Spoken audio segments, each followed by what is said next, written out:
2024 ఏడాది రాష్ట్ర ఎక్సైజ్ శాఖకు కాసుల వర్షం కురిపించింది. రికార్డు స్థాయిలో మద్యం అమ్మకాలు జరిగాయి. ఒక్క డిసెంబర్లోనే 4,000 కోట్ల వరకు లిక్కర్ అమ్ముడైంది. ఇయర్ ఎండింగ్ వారంలో రోజుకు సరాసరిన 200 కోట్ల రూపాయల విలువైన మద్యం సేలైంది.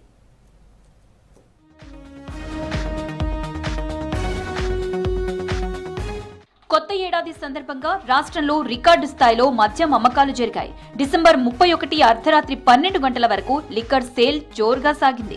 గత వారం రోజులుగా మద్యం నిల్వలు పెట్టుకున్న వైన్స్లు, బార్లు స్టాక్ ని పూర్తిగా అమ్మేసుకున్నాయి. మద్యం డిపోల నుంచి డిసెంబర్ 23వ తేదీ నుంచి 31 వరకు 1694 కోట్ల విలువైన మద్యం సప్లై కాగా ఆ మొత్తం సేల్ అయింది. ప్రతిరోజు యావరేజ్ గా 200 కోట్ల విలువైన లిక్కర్ సరఫరా జరిగింది.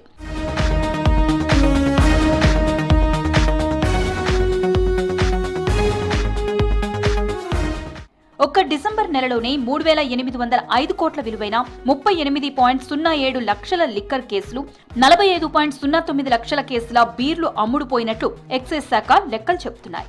నిరుడు జనవరి నుంచి డిసెంబర్ వరకు తీసుకుంటే ఏకంగా 37,682 కోట్ల విలువైన 3.76 కోట్ల లిక్కర్ కేసులు, 5.47 కోట్ల కేసుల బీర్లు సేల్ అయ్యాయి. 2 ఆదివారాలు, ఒక క్రిస్మస్, 3 సెలవు రోజులు మినహా మిగిలిన 7 రోజులు డిపోల నుంచి కోట్ల విలువైన మద్యం సరఫరా చేశారు. నిరుడు డిసెంబర్ 22వ తేదీ నుంచి 31 వరకు జరిగిన అమ్మకాలు 1,510 కోట్లని, గత ఏడాదితో పోలిస్తే ఈసారి అదనంగా 200 కోట్ల ఆదాయం అదనంగా సమకూరిందని అధికారులు వివరించారు.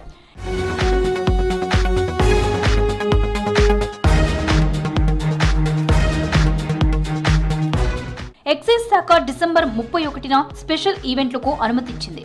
దీంతో 56.48 లక్షల రాబడి వచ్చింది. మొత్తం 287 ఈవెంట్స్ కి ఎక్సైజ్ శాఖ పర్మిషన్ ఇచ్చింది. హైదరాబాద్, రంగారెడ్డి జిల్లాల్లో 243 అనుమతులు ఇవ్వగా మిగిలిన జిల్లాల్లో 44 పర్మిషన్స్ ఇచ్చారు. ఇక న్యూ ఇయర్ వేడుకల్లో భాగంగా జరిగిన సంబరాల్లో డ్రగ్స్, గంజాయి వినియోగంపై ఎక్సైజ్ శాఖ 40 స్పెషల్ టీంలతో తనిఖీలు చేపట్టింది. మంగళవారం రాత్రి 9 గంటల నుంచి బుధవారం తెల్లవారుజామున 2 గంటల వరకు జరిగిన దాడుల్లో 4 కేసులు నమోదు చేశారు. 2 చోట్ల గంజాయి పట్టుకోవడంతో పాటు ఒక పబ్ పరిసర ప్రాంతాల్లో 2 డ్రగ్స్ పాజిటివ్ వచ్చింది. ఎక్సైజ్ ఎన్ఫోర్స్మెంట్ డైరెక్టర్ కమలాసన్ రెడ్డితో పాటు 17 మంది అధికారులు పర్యవేక్షించారు. 2 చోట్ల 313 గ్రాములు, 3.313 గ్రాముల గంజాయిని పట్టుకున్నారు.